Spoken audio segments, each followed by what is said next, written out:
shaking. You a goon or you faking real tough talk? Only goons get it shaking real tough talk. I hope your bite is like your bark with that tough talk. This is what New York been missing, real tough talk. You a goon or you faking real tough talk? Only goons get it shaking real tough talk. I hope your bite is like your bark with that tough talk. This is what New York been missing, real tough talk.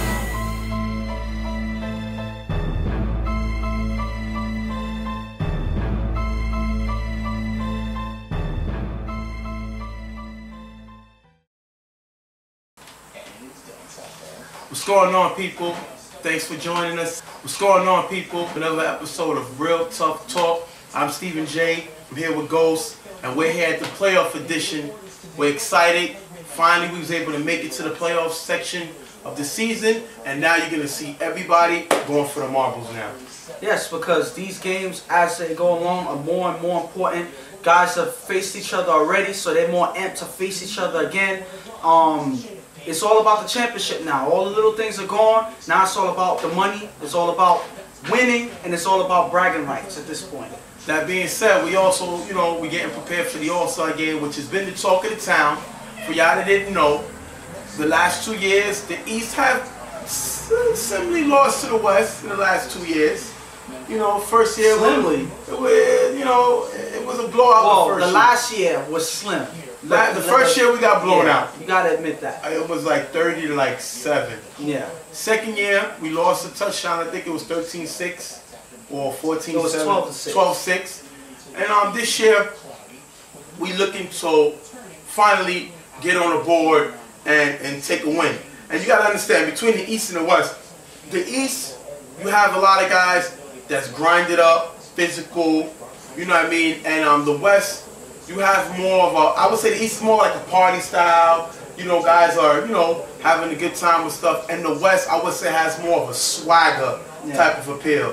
Confident, as you would say, look at the quarterbacks. You got Fred, you have Chuck. You have more of a swagger on the West side, that I would say. And one thing I noticed playing-wise, in terms of this, that most of the players' playing style, the East has more of a running style. They have more runners on their team.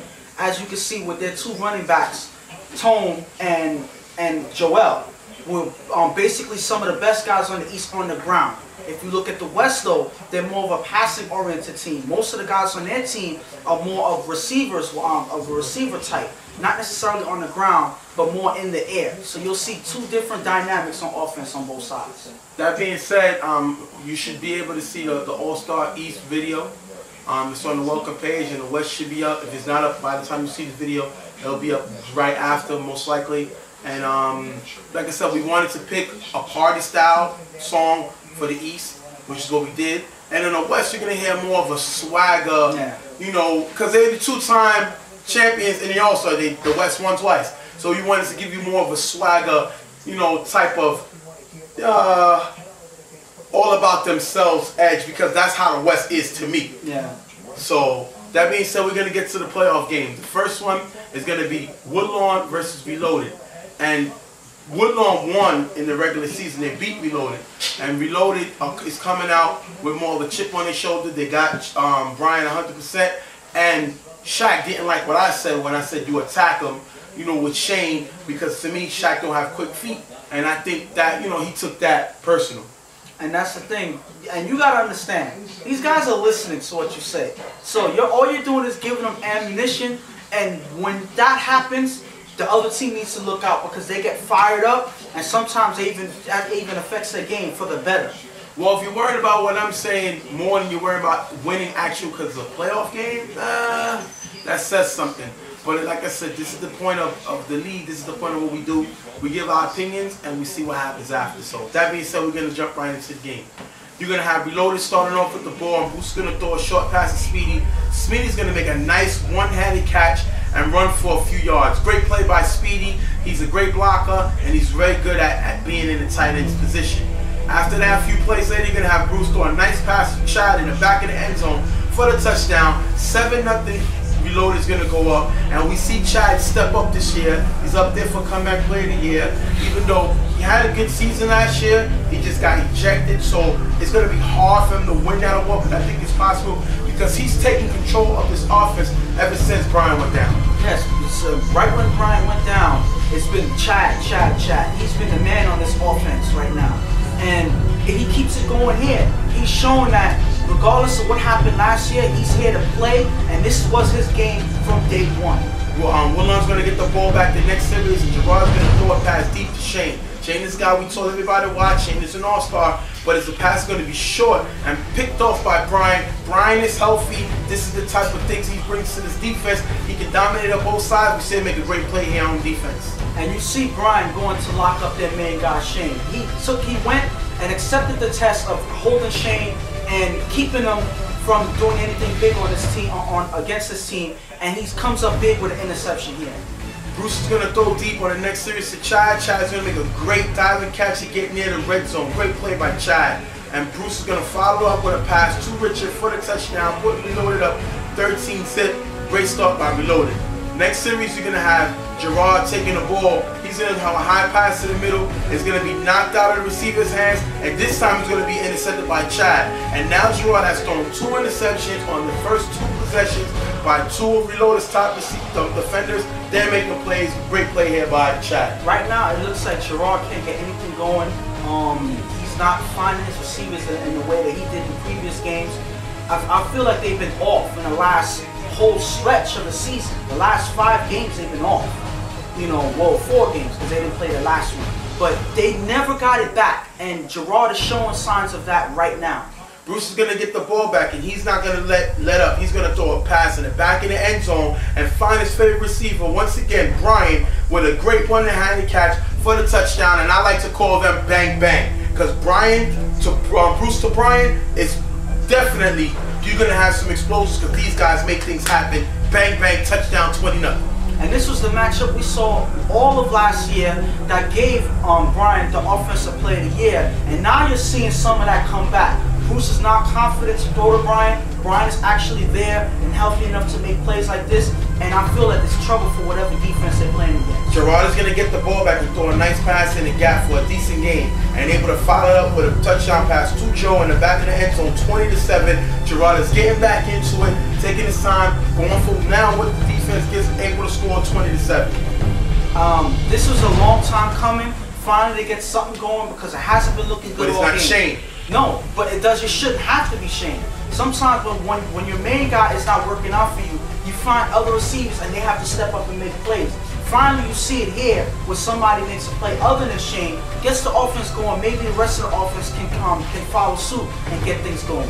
Bruce is going to get the ball back and throw a nice high pass to Brian in the back of the corner for the touchdown. If you look here, Brian's going to get past Shane. I guess Shane heard us talking about him, decided to get beat on defense because he gives up to one of the best receivers in the league. Touchdown, 27-7, going into the half. B&B, bang, bang, touchdown. And it looks like, regardless of what Woodlawn is doing, I feel like Reloaded can't do any wrong right now. It seems like everything is going their way. Bruce is throwing well. He's making great on some nice passes. You have Chad and Brian making the catches that they need to, and then you have Richard and all the other guys stepping up and making plays as well. When you have your whole team doing well and doing what they gotta do, that's trouble for any team that they play against. And now it's 27-7, and we haven't heard anything from their top receiver. If Shane don't get involved, this team can't win. We see them lose games when Shane wasn't there, and now that Shane is here, but he's not getting the ball, this team is not looking good. They don't have enough firepower with only this one team. And we've seen this team come out slow, pick up, and now drop. So now you gotta understand why this team was a 6th seed. But I don't look at it as if Shane has to get in the game. How can he get in the game if the quarterback can't get him the ball? And I feel like that's the main issue. I feel like Gerard has been having a bad stretch, and if he doesn't get things going, it doesn't matter who's on your team if you can't get them the ball. Gerard is going to get the ball in the second half. He's going to throw a nice pass to Shane. Nice pass to Shane in the back of the end zone. Shane trying to make a play. He drops the ball. And this is the problem. He's been waiting all day to get the ball. They finally come to him. He's not able to make a play. The next play, 2 plays later, Gerard is going to throw a pass in the back. It is going to be blocked by Brett for the turnover. Brett with the great play. Brett is the basic cog of the defense at the giver. He's stepping back up, making the plays, and even to win. and he's making it hit. Great play to make Woodlawn turn over the ball. And if you notice in the last couple plays, Gerard got kicked out of the game. Yeah. He was ejected from the game for cursing. Right. So after those plays, Shane dropped the ball. He was ejected, and that's the thing that they did not need. Gerard was already playing bad, but not to lose him and have somebody else have to step up and make something happen. It doesn't look good for Woodlawn right now. Bruce is going to get the ball back, and he's going to throw a pass in the back of the end zone. Throw a pass to Lob City in the back of the end zone for the touchdown, 34-7. I like Lob City. You get him the ball, this guy can jump out the gym. That's why they call him Lob City. He gets in the end zone, touchdown, 34-7. And I feel like he hasn't been getting enough passes this season. It feels like every single time they go to him, he's able to make a big play. Something that they need to do a little bit more because Lob City is consistent with these catches right now. Quarterback is going to get the ball back for Woodlawn. Remember, Gerard got ejected. He's going to get the ball off on full rush and throw a pass in the gap for a decent game. Then he's going to get blitzed by Lob City, and we're going to see the pass be blocked by Brett. Great play by Brett. Brett's second big play of the game. The quarterback is going to throw a short pass to Shane, and Ali's going to have a nice hit. That's how you touch up this guy. Shane is not really known for getting hit because he's usually going downfield. He's going to take a shot here. Great play for the great physical contact. Quarterback is going to throw a pass to the receiver in the back of the end zone, but it's going to be picked off by Brian. Brian's second interception of the game. He's going to run it back for the touchdown, ending the game 40-7, reloaded. They came out, they listened to what he said, and we didn't talk about Shaq because they didn't go Shaq's way all day. And Shaq had some words about that. He said that they didn't even look at his way.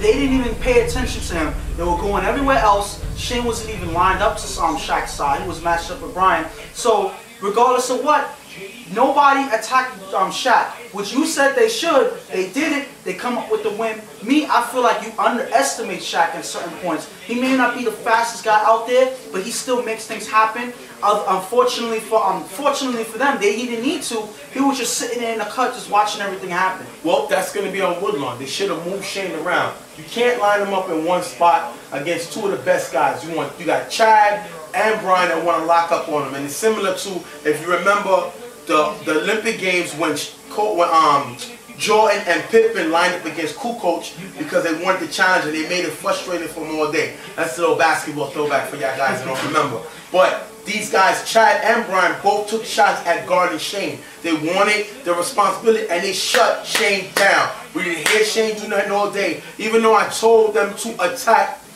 Shaq, they didn't. They kept Shane out in space and he was locked down. Non-factor. Great game by Reloaded today. And I feel like I said earlier in the first half, they couldn't do any wrong in this game.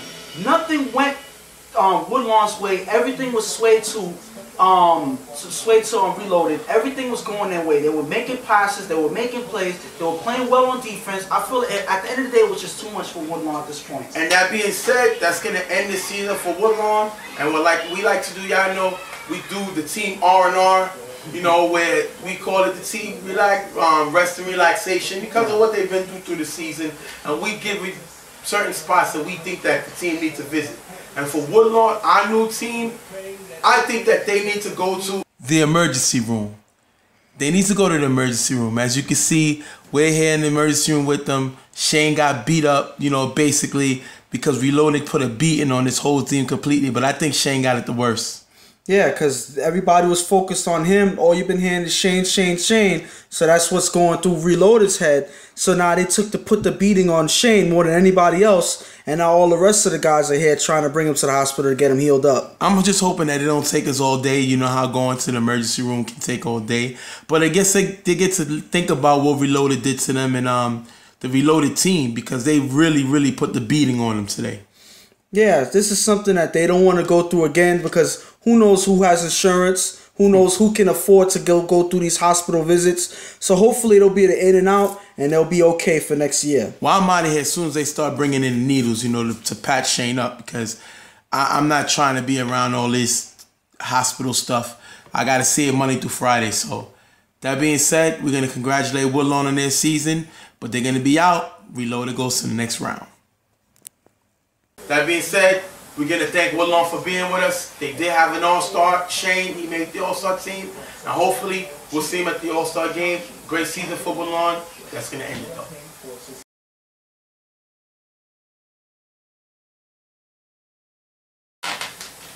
Next game up, you're going to have Rep City versus Dem Getters.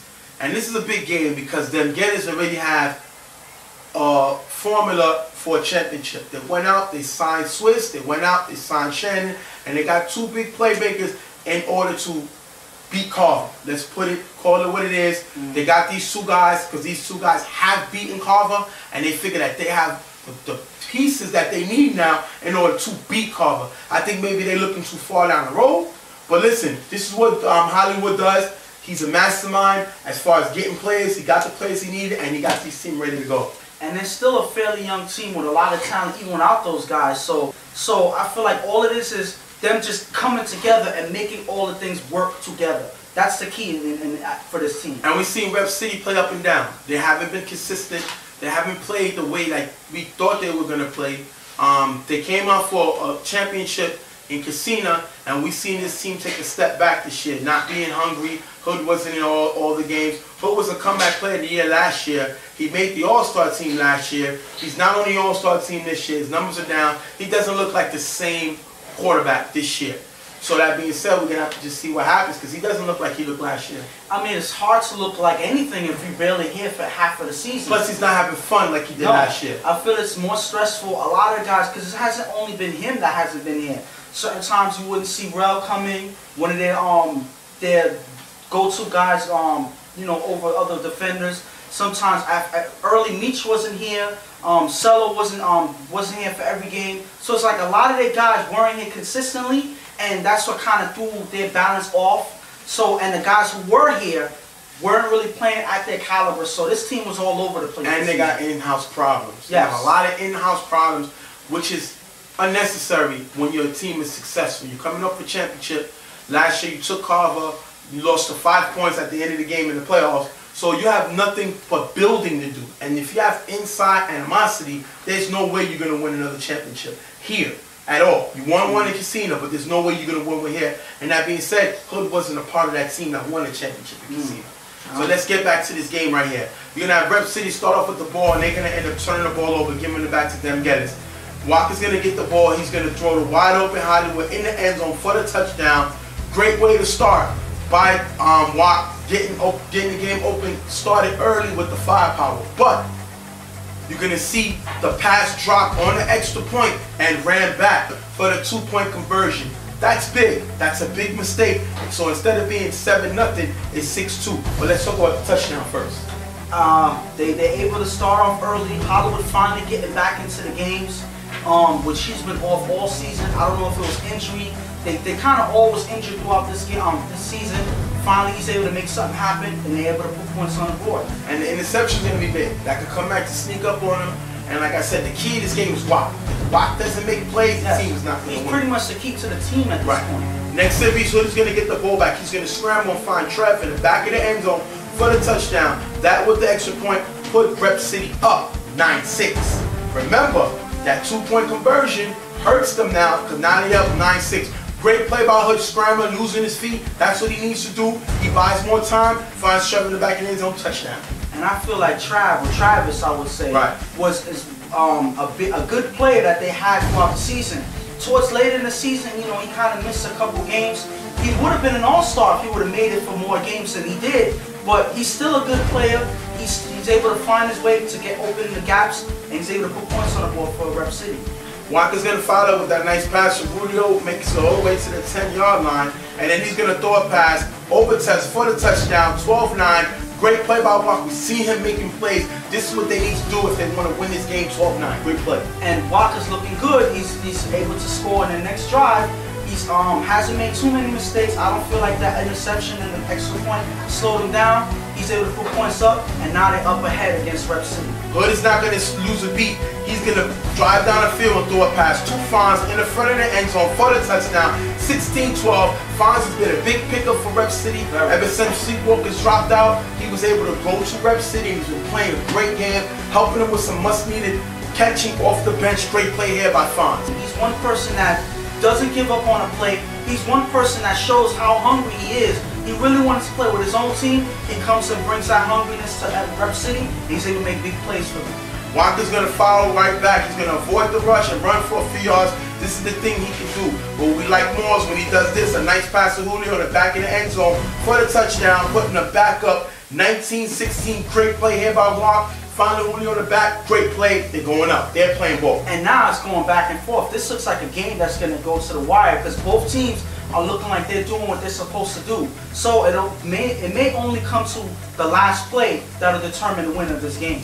Hood is going to follow up with a pass deep to Trev for the touchdown, putting them up 23-19. It was a controversial call. They saying that the ref should have made the whistle on the tag. That was a hard backside tag. That was my call. I couldn't see the tag. Unfortunately, you don't stop. If there's no whistle, you keep going. So Hood is able to use it against them and find Trev for the touchdown.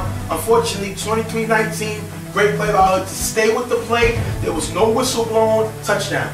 I mean, regardless, listen, okay, play was missed or whatever, but that doesn't give you an excuse to collapse your defense. And one thing that they did was, on that play, regardless of the tag or not, Travis left with a little step, with some space, and that's all it takes for a quarterback to make a play on it. So if he wasn't left open on that play, probably this would have been a different play entirely. So you gotta also give defense a part of the blame because they left him open. So it goes on a lot of things what happened on that play. This is my thing for the play. And I'm a man of this time, Mr. Cole. It looks like it was a tag, I missed the call. But if you're downfield, your receivers are downfield, and you're the giver. If the receivers are playing, the defenders are playing the receivers, and they don't hear a whistle, they shouldn't go by the player thinking that they got a tag, or them seeing them dive and make a tag, or them thinking if the whistle's not blown, then that means a play is still live. So you still stay, because what if your guy actually missed the tag? You don't assume something by saying, I think he got tagged and stopping the play. You stay moving. They didn't. It was a missed call. I will take that, but the play is not over. And they end up giving up the touchdown to Rep City. That's what happens in this game. You play the whistle. Everybody knows that. 23-19, Rep City with the lead. That's going to be set. We're going to go into halftime, and now you're going to have Dem Gators coming out with the ball the second half.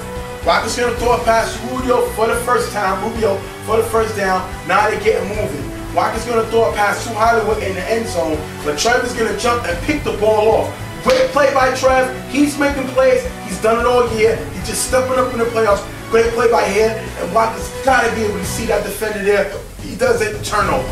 I feel like he didn't see him at all. He did not see him in the middle of that gap when he was trying to throw it over. He was supposed to give it a little bit more to get it over the defender, but unfortunately he didn't see him at all, and Trav was able to make a great play on it. Hood is going to get the ball back and throw the ball to a short pass to Rel. Now he's getting Rel involved in the offense. And Hood is going to follow up with a touchdown pass to the receiver for the touchdown, 23-19, all because of the turnover that Dem Gators just made. Dem Gators able to score, they're right back in the game, they take the lead, but they're not able to, and now Rep City's up 30-19.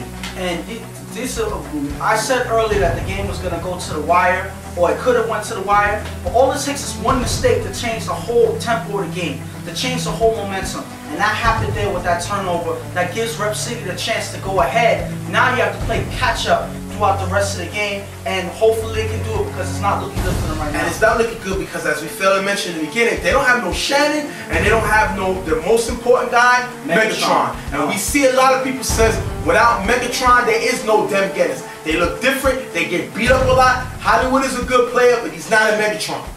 Rubio's a good player, but he's not a Megatron. And Swiss is a great player, but he can't do the things that Megatron can do.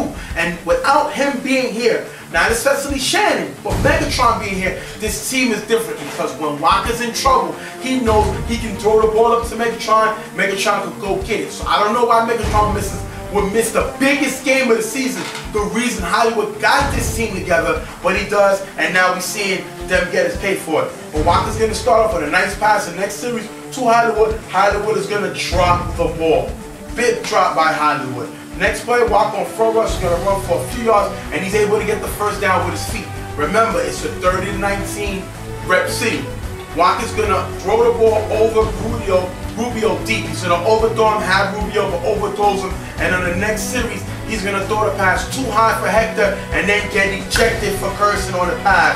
Again, Without Watt, you're not gonna make play. Everything was about Watt. If Watt wasn't gonna play well, I think you should have put in Swiss early. Now they're forced to pull in Swiss late, and they're already down 30-19. And this is something they didn't need when they're already behind. Now they lose their starting quarterback. Swiss hasn't really prepared for this game from the beginning, so now he has to come in. And you lose another receiver. Exactly. So now you lose two things. You lose your quarterback and you lose a receiver to come as quarterback. So now there's less targets out there for Swiss because he was the main target for Watt. So now things are looking even worse for them getters.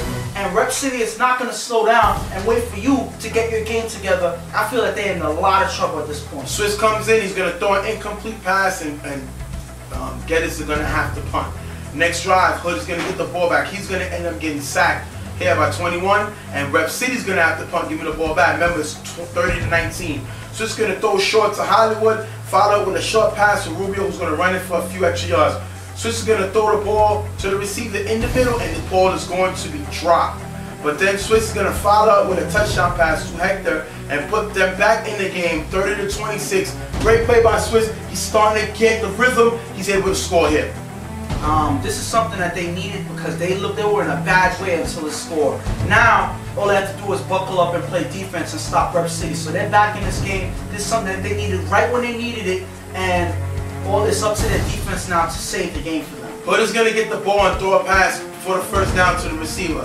Then Hood is going to run for a few yards. He's going to follow up by getting blitzed and sacked by Hollywood, giving the ball back to them getters, but not with a lot of time. You have Hood ran the clock that series, and that's going to force Swiss to throw a Hail Mary. They're down 30-26. It's going to be incomplete, which is going to end the game, ending them getters season. Rep City with the win, 30-26. And all it took was that one turnover where Travis caught that interception. I feel like that was the play of the day. That was something that pretty much killed them getters out of in this game. They couldn't do anything to catch up. Yes, they scored, but I feel like they were already out of it at that point.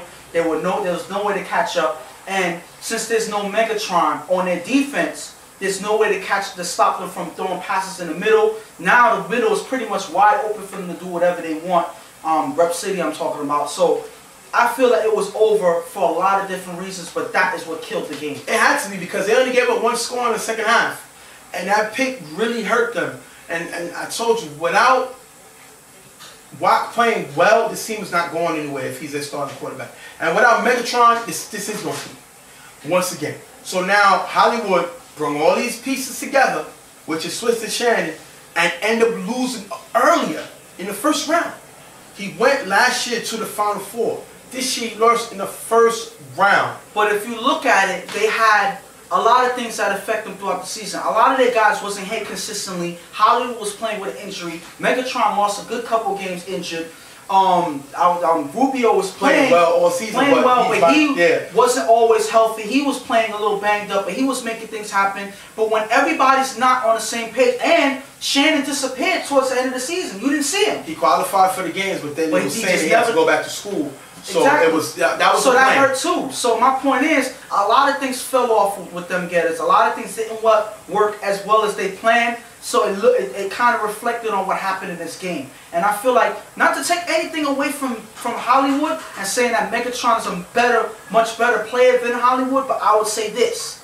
Hollywood and Megatron look their best when they are both on the same field. Right. And without one, the other cannot play at the same level. So I feel like when they're both on the field, that's when they have a better chance no matter who else they're playing with. So without that matchup, without them in the middle, being the center of the defense, it changes them getters team into a totally different team. And they brought in Swiss because Swiss won championships, but I think the issue with that is Swiss is the leader of this team. Swiss runs underrated. Without Swiss, there is no underrated. He's the brains behind the operation. Swiss comes to them getters and he doesn't want to step on Hollywood's toes, but I think Swiss would have held these players more liable on the mistakes that they made throughout the season. Guys coming late, guys not playing at the way that they're supposed to. But because Swiss is coming to this team, I think he held back. We seen him get frustrated, but we see him hold back on his emotions, not like what he would do with underrated. So I think because of that, you wasn't going to get the commander-in-chief Swiss. You was going to get the all-star with Swiss made Swiss. But when you have the commander-in-chief Swiss, then you know that you got a guy with experience that's going to hold everybody liable for their mistakes. And I think they didn't have that. He didn't bring that because he doesn't want to step on Hollywood's toes. That being said, without Megatron, you're not going anywhere. And at least if you had Shannon, Shannon could pick up a little bit what Megatron wasn't able to do because he wasn't here. But then you didn't have Shannon. So you didn't have half of what you brought in to win, and you're not going to win. Not at all. That being said, that's going to end them get a season. You know, they had a decent season. You know, they locked up number 4 seed. And I think, you know, their team R&R, Hollywood needs to take these boys to church. Because it seems like no matter what he does, he's not able to get over the hump to get into the championship. Last year he made it to the Final Four, lost to Carver. This year he loses in the first round and doesn't have Megatron or Shannon there. So I think he needs to go to church. As you can see him in church here. You know, he got the guys here. Me and you always there to join in, to help out. But we see this man got to go to church with his guys because they need to pray and find out why they can't get over the hump to get to the championship. And I feel like they need that extra help. That extra help that nobody else can provide. And for it's them. Christian need, so you know, they're more likely. Well, maybe they'll get it because they're showing that they're willing to, you know, give up of themselves in order for them to get that extra help. Maybe that's all that they need because it didn't matter what players they added to the team. Yeah. Same actually results. It was worse results actually. So they lost in the first round. So maybe that little extra help would be all that they need next season. Let them keep trying because maybe it'll work for them. Maybe they'll sign Jesus next year. Yeah. Maybe that'll be a big pickup because it doesn't matter. They brought Shannon and Swiss and he lost in the first round. So you got to say that it was a bust. I mean, Swiss made the All-Star team. So you can't say his season was a bust, but the operation was a bust because you lost in the first round. And the sign on that is, it doesn't matter who you have faith in what you have. You know, because I feel like at the end of the day, they looked good together last year. So me personally, I can't say, well, they needed those extra pieces in order for them to be, you know, go past Carver. I feel like a lot of things were on them. They made a lot of mistakes. They lost to Carver, they lost to Violet, they lost to Raw. My point is, it was them. I feel like they're the ones who made those mistakes that kept them from getting these wins. I feel like they didn't have the team that they need. When they play at their caliber and buckle up on those little mistakes, I feel like they can play against any team. So it didn't matter who they had. Have faith in your team. And I feel like this is a lesson learned this season for them guys. Well, the church service was good. You know, I thank them for inviting us to the service. But you got to pray, hopefully next season get over. Because everybody watching me right now, it was a bust. That being said, they're going to, them Getters move on. Rep City moves on to the next round. Them Getters season is over. We're going to thank them for a good season and wish them well. Next game up, we're going to have IOD versus Gunners. And this is a very interesting game because both of these teams know each other from 718. And we've seen IOD, you know, kind of, you know, I wouldn't say dominate Gunners. Yeah. But we've seen them in 718 dominate the Gunners. Basically. Yeah. But at the end of the day, you know, different league.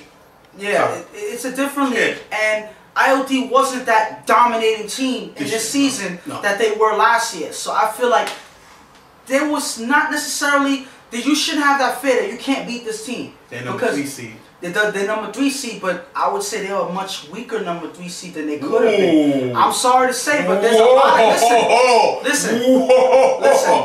I'm gonna say this. There's a lot of games this season that they could have did better in. There's a lot of games that they lost that they shouldn't have lost. Like that game that they lost to Raw, they shouldn't have lost that game. Okay. So they were shorthanded. There's the game that they played against the Browns. I think they had a chance to win in that game as well.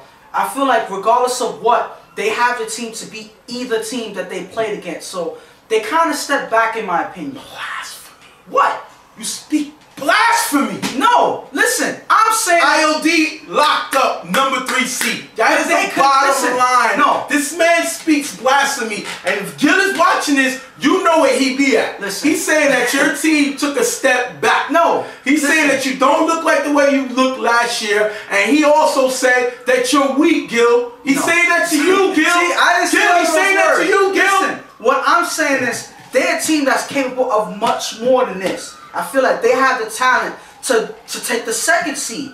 Because the Browns didn't look that great this season. So I feel like they could have snuck up and took that Brown spot. So them taking the 3rd seed is something that shouldn't sit well with them. That's what I'm saying. And Gunners, I mean, they came in late. They played decent. They were able to lock up. You know, they basically locked up the number 5 seed. Yes. No. The number 6 seed. Yes. They're 6. The Yeah. 6. They locked up 6 because IOD's 3. So they played decent. They beat a few teams, but we seen Vaughn not be the quarterback that we thought he was going to be. He played poorly in the first game. Started picking up little way on late, but it's been really Mini Bones who's been dominating the league. Yes. Guys haven't been able to guard him. Like guys can't guard his brother, and we seen him make plays to step this team up. And anytime you have this man on the field, I think your team has an opportunity to be dominant. And I feel not dominant, but play well. I mean, but they have a lot of good players on their team. They have Angel, they have Lau, they have a lot of guys on their team that can make plays. It all comes down to Vaughn and how he looks. And if he doesn't show confidence in his throws, that throws the whole team off out of whack. And that's what caused them to lose games. We're going to see Joe start off this game because Slash is going to get here late. IOD starts up the ball. Throws a pass to Andy in the end zone, but it's going to be picked off by La, the guy you just talked about. Great interception by La. Wait for Gunners to start it off and get Vaughn the ball early. And that's what you need to do. They got their job done on defense. La actually read that pass and was able to make a good play on it. That's something that you need early to keep IOD from getting ahead on you. Now you have the chance to step ahead on your first drive. Good play by La. Vaughn, of the quarterback of the Gunners, is going to get the boys on and throw a short pass to La, and you're going to see La show frustration to Vaughn. What was that? You did that game, you saw it. What was the frustration about? All I've been hearing from La during that game was throw the ball. Don't hesitate, just throw the ball. And it's a problem that Vaughn's been having all season. He's not confident in the throws that he should make, and he kind of hesitates, and that gives the defense a chance to make plays on it. Vaughn is going to get the ball, he's going to pitch the ball to La, and he's going to get stopped on the spot, turnover. Why would you try to pitch the ball against one of the most physical teams in the league? I don't know, but they turned the ball over. That was something that they didn't need to do there. That whatever play they were trying to make, scrap it, yeah, blow it up, burn it up, kill it. It didn't work. So you try to play it safe when it comes to playing against IOD because you don't want to make any mistakes to get them ahead. They do it here, they cause a turnover. IOD is going to end up turning the ball over on their next series, so that's 2 turnovers in a row for IOD. Vaughn is going to throw a short pass to number 99 and foul out with a deep pass to Dave, but the ball's going to go out of bounds, turnover, and this is on Vaughn. You've got to be able to get the ball to Dave. Dave is Mini Bones. We call him Mini Bones, but his real name is Dave. And you got to get this ball. You can't overthrow him. Bones. Mini Bones. Like, what? Turnover. Listen, this is something that you can't afford. Bones has not been inconsistent with his catches when you throw it up to him. Throw that man up the ball. Wide receiver in an All-Star game. Throw that man the ball, and he's going to come down with it. So don't hesitate, just give him the ball. And when you don't, plays like this happen, and you can't put any points on the board. Now Slash is here. He's gonna go behind the helm. He's gonna be the quarterback now, and he's a little upset because he feel he got snubbed for the All-Star team. He feel that he should have been there, and a lot of times we see, you get snubbed. This guy's gonna get snubbed, but he took it personally, and I think he's gonna make Gunners pay for it. He's gonna throw a pass to Ace, who's wide open in the gap, and then follow up with a pass to Joel in the back in the end zone. 4 touchdowns, 7-0. We see Slasher come in, Slash Shorty come in, make plays and do what he usually do, scores points he doesn't get. And I feel that when Slasher comes in and he's consistent, he makes the throws that he needs to make, he's pretty much one of the best quarterbacks in this league. When he's here, the thing about it is he's not always here in these games, or he'll come late, or he doesn't look good, or he doesn't make the pass he's supposed to. But when he's on, and it gives trouble to whatever defense he faces. Vaughn is going to get the ball back. He's going to go deep to the receiver in the end zone, but it's going to be incomplete. Turnover on downs. Once again, the gun is not able to do much work. Slash is going to get the ball back and throw it to Ace in the gap for a nice gain and follow up with a deep pass to wide open Costa for the touchdown. 14-0. Now the team is moving. Gunners are in trouble. Yes, they're in a lot of trouble because they had so many opportunities to get ahead in this game. They couldn't get anything going. Now IOD's main quarterback is here and he's making the throws that he needs to make. They can't do anything about it. So now they're in much trouble. Something needs to happen for them soon. Vaughn is going to throw a high pass. The ball's going to be dropped this time, but picked off by number 12, who's going to run it back to the end zone for the touchdown. 21-0. That was on the receiver, got to catch the ball. It was picked off all the way to the house, 21-0, takes us to that. And at this time, when you're struggling, you can't afford to have receivers drop passes at that point. Because all that's been happening all season is guys dropping passes and the defense able to make a play on it. This is something you don't need now, especially when you have a struggling quarterback. It happens here. It doesn't help Vaughn at all because he's going to remember this towards the next drive. Vaughn is going to get the ball back. He's going to force a pass to Lott, and it's going to be picked off by Andy. Andy's an all-star. What are you doing? Picked off by Andy, who's going to do what? Run it back to the end zone for the touchdown. 27-0. Now it's becoming a laugher. And this is all because their offense is giving up plays. It's not because the defense is shutting them down. It's not because they're not able to do anything against this defense. It's because they're dropping passes at this point. So now the blame shifts from Vaughn and goes to the receivers. That play was pretty much on both of them because they were all they weren't on the same page in that play either. So it looks like the whole offense is off at this point. It's looking like game over right now. Vaughn is going to throw the ball up in the end zone, and Dave, a.k.a. Mini Bones, with a nice catch to put them on the scoreboard. Yeah. And hold up. Clear! They got life! they remember what the end zone looked like. 27-7, they get on the scoreboard. At least they get on the scoreboard by the all-star starting wide receiver, Dave. Oh wow, I guess they finally realized who he was. But it's not. The sad part is they score 7 here, but 2 of their IOD scores were off of runbacks. So they probably would have been in this game if this would have happened before any of those turnovers. So Vaughn should have gotten that man the ball from way earlier, because now that 7 points pretty much doesn't really mean nothing at this point. IOD's going to get the ball back. They're going to end up punting. Vaughn's going to get the ball. He's going to get blitzed and sacked by number 0 of IOD. Gunn is going to end up turning the ball over on down. That's O actually. Oh, I'm sorry. Oh, with the sack here. Gunn is going to end up turning the ball over on downs. 27-7. It doesn't matter if it was O with the sack. It didn't matter if it was me with the sack. It didn't matter if it was my cameraman with the sack. Same results, sack. 27-7, IOD with the win. And I don't even think Gunners was on the field. And it was mistakes. You can't always say, oh, they're better than us. Oh, they're stronger than us. When you make mistakes, yes, they're going to come back and haunt you 27-7. And I feel like this has been the problem that plagued the Gunners throughout their time here in 718 everywhere. Because I feel like they don't, it's not that they don't have talent. They have talent. They have guys that make plays on their team. But I feel like it all comes down to how Vaughn looks. And Vaughn is the one that's not confident in this game. And when you don't have confidence in your quarterback, something is wrong. And your team cannot go anywhere.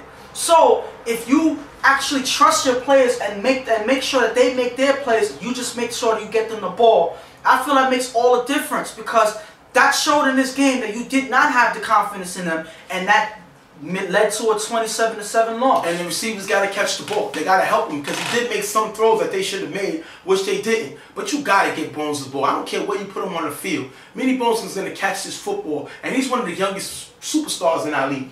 And I haven't seen him miss any play where they threw it up to him. I haven't seen him miss not one play where they threw it up to him in the end zone. So that's saying that you should get him the ball. 1 to first down to 4th down, you should try to get him the ball. And it shouldn't matter who you play. You could have played the Generals, you could have played YMM. At the end of the day, he was going to come back and meet the same team that always beats you up, which is IOD. And until you learn to stand up to them, you're always going to be the kid crying in the principal's office. And that being said, that's going to end Gunner's season. You know, we're glad that they came and joined us. And they're going to go on their team R&R. And I think they need to go to an anti-bully meeting, because IOD always seems to bully this team. This is their bully. This is the guy that they fear. This is their boogie monster. They cannot beat IOD. So I think when you talk about anti-bullying, IOD is bullying them. And I'm glad that they invited us, they're able to talk amongst their peers about the bullying that they went through, because IOD is definitely their bully. Well, in all honesty, IOD should be there in that meeting, because, they were the bullies of this team. So, but they're still in the playoffs, so they probably would have to come. They don't have time to come. Yeah, they don't have time to come. But we were there. Yeah, to help and to relay the message to IOD, to make sure that they come and have some counseling with this team, because at this point it seems like it's unfair. These guys cannot get past IOD. IOD beats them up at every point. They can't even stand on the field with IOD. The games are not even close. And again, it's not only that IOD dominates them, it's the Gunners are scared of them. You know what I mean? You got to get physical with them. You got to be able to stand up to them and make plays. But it's unfair to say that they are scared of the Gunners. So you're saying Vaughn is scared? I feel like, they're scared. I feel it's Vaughn that's scared of this team. It's not the players, because the players are ready to play. You hear them all through the field. Throw me the ball. Yo, I'm open. Come on, let's play. They actually, some of that guys are actually battling with IOD, talking with the smack talk right back. So they're ready to play, but it's all up to Vaughn to step up with that confidence and stand up to your bully. Because if that doesn't happen, when are you ever going to win at all? It's never going to happen unless you change your mentality. That being said, we want to thank them for inviting us to the meeting. It was pretty good. I like the star cookies. That being said, that's going to end their season. They had a great run. We welcome them here. They're a new team to the league. We're glad that they came. We know they're only going to get better. They're going to pick up guys to make their team stronger. And with that, their season's going to be over. We're going to thank them. ILD moves on to the next round.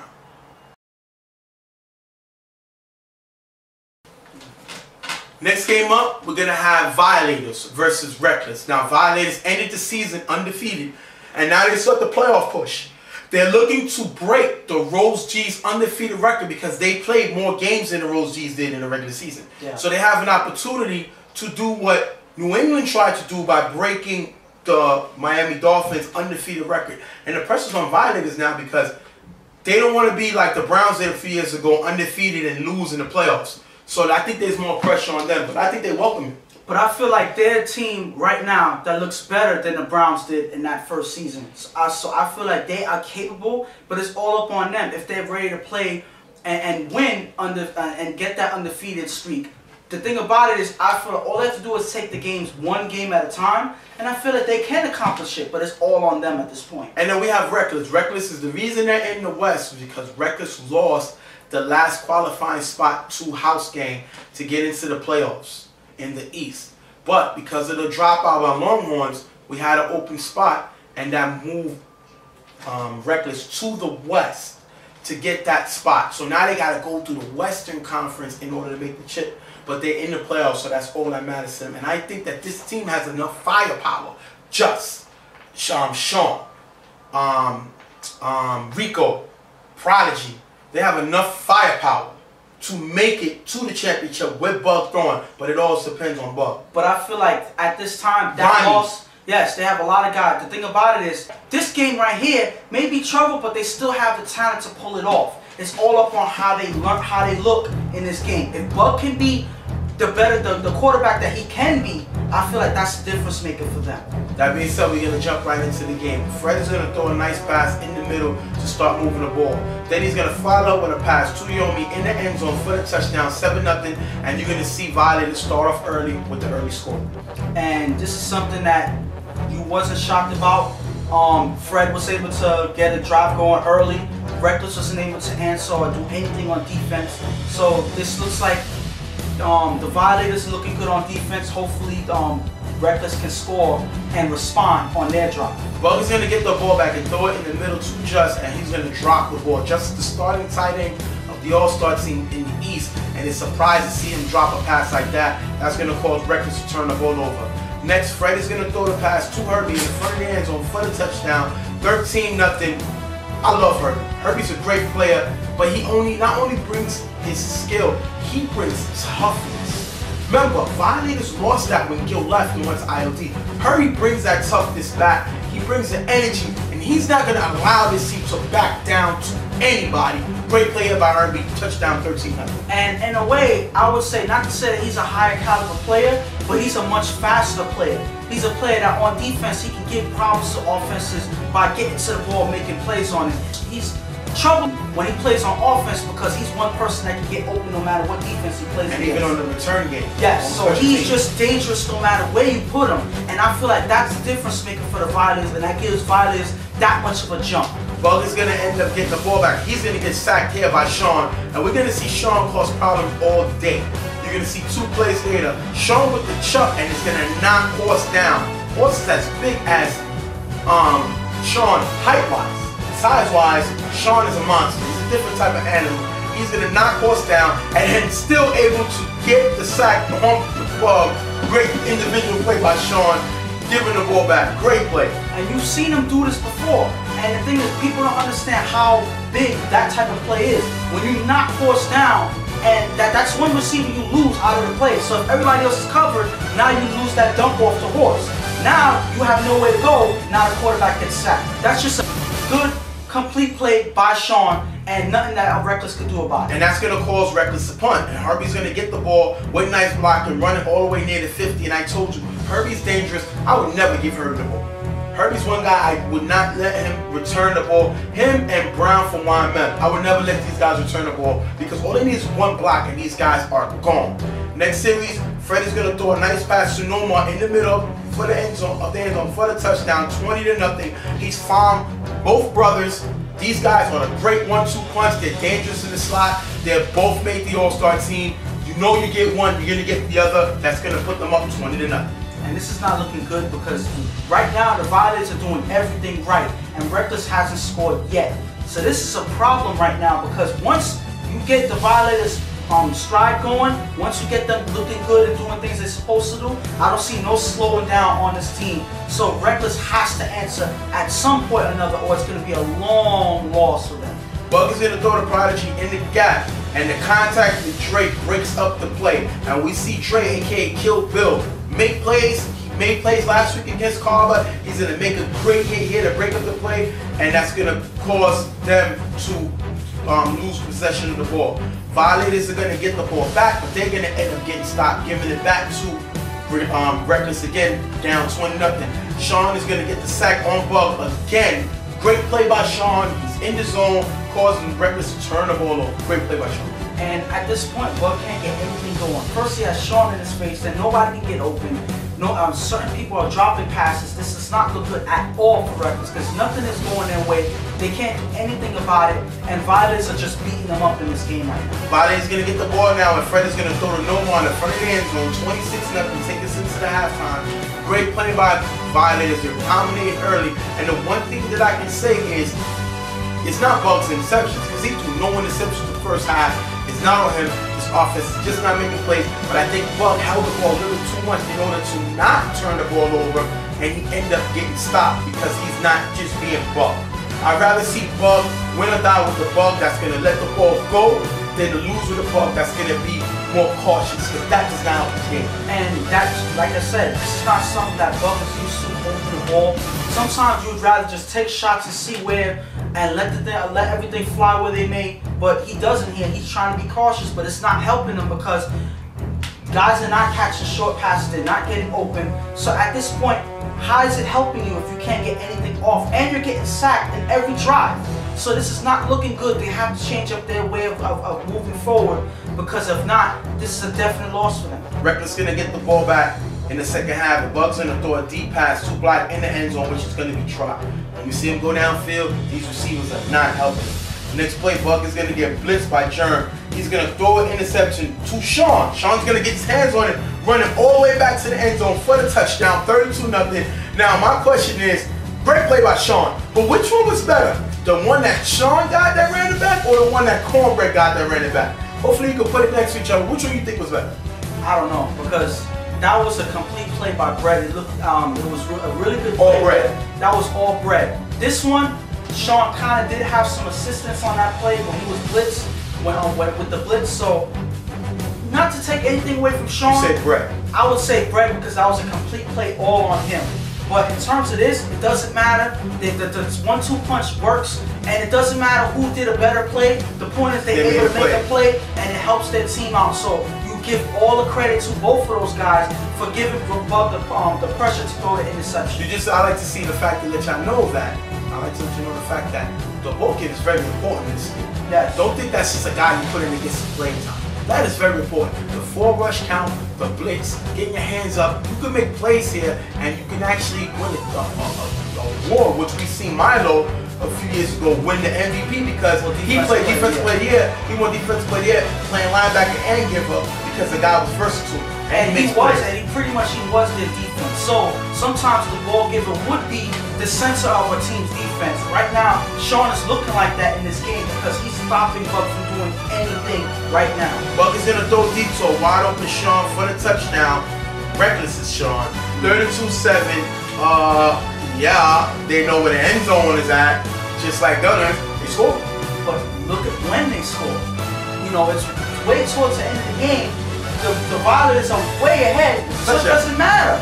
My point is, it doesn't matter. Touchdown. Who's going to celebrate when you're losing this bad? It doesn't necessarily matter at this point. This is the funny part. Fred is going to get the ball back and throw a laser pass to Dre, who goes right past Bishop for the touchdown. That's pretty much going to... Wow.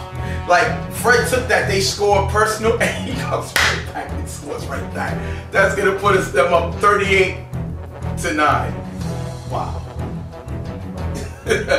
Oh my goodness. It's going to be 9 because Fred is going to throw an interception to Prodigy, who's going to run it all the back, pitch it to Rico for the 2 points, getting him a little bit 2 points. It's going to be 38-9.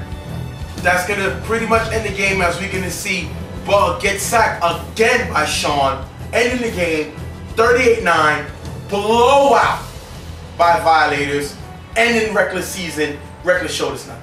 But I'm going to say this. One, the Violators did not underestimate this team. They came out and they played and they did everything right. Right now, I can't say that Bug threw bad. He threw plenty of interceptions or whatever. He just took shots. He should have took a little bit more shots than he did. Interception this year. No, I'm talking about in this very game. I want to remind you. No, I'm talking about in this game. He was cautious in this game, and it led to... Why are you cautious now? Loss. Why are you cautious? Listen, live or die with your game, okay? Live or die with your game. Bug is going to turn the ball over. That's what he does. But he's also going to make some of the best throws we ever seen. Once you play cautious, you get 7 points. That's all you're going to get. He played different. He didn't play his style. And I know he's happy this season's over. He threw the most interceptions in league history. That's not something that I would want. So you ended the season. You sent a few guys to your All-Star game, though. You sent Sean. You sent Rico. You sent Prodigy. You sent Chris. And you sent Just. You sent 5 All-Stars to a team that won 2 games. Give them their props for that. I mean, at the end of the day, the playmakers did their thing. They did their job. But at the end of the day, when you don't have a quarterback, no. He scored 9 points. One was on the big I'm talking about this season because you're talking about the All-Stars. Listen, they looked bad. The mistakes that they made was something that I think, you know, that ends their season. They got to go to Team R&R. Sure. And I think what they need to do in the offseason is go to Football 101 taught by Ray Lewis, as you see here. Because this team played like they was hooked on phonics. They needed it. They looked like they were, you know, I don't like to say special ed because, you know, we don't want to take shots at that. They played like a team that had no knowledge of football. So when you don't got knowledge, go to Football 101. Yeah. We're there to show support because, hey, we all need to learn something. Maybe it'll help me ref better. You know what I mean? Maybe it'll help you commentate better. You know what I mean? So we all going to go there to football school taught by the great Ray Lewis, who can teach you better than him. Because this team looked like a lot of time this season, they had no idea what they were doing. And Football 101. Regardless of what, they didn't look good at all. At all. Any cylinder, at any angle, they didn't look good at all. And even some of their players said it. Even Bucks acknowledged that he had a horrible season. So when you acknowledge that you had something bad or you did something wrong, you go to Football 101. And you get to learn from your mistakes and come back stronger next From Ray Lewis. I would lose the season and maybe tank the season just to be able to get taught by Ray Lewis. Maybe that's what they did. Nobody wants to tank a season, but still. When you get an opportunity to go to a class taught by Ray Lewis, it's worth only winning 2 games this season. No, it's not. You want to win regardless of who you get to see at the end of the season. But yeah, that's a good consolation prize. So yeah, they they get a good R&R. I think they're gonna get more from it than most teams get from theirs. So I feel like it's all uphill from them if they actually take this seriously and come back stronger. That being said, Violators move on. They keep their undefeated record. They get past the first round, and we're gonna see what happens with Reckless next season. They had a decent season, but it's over now.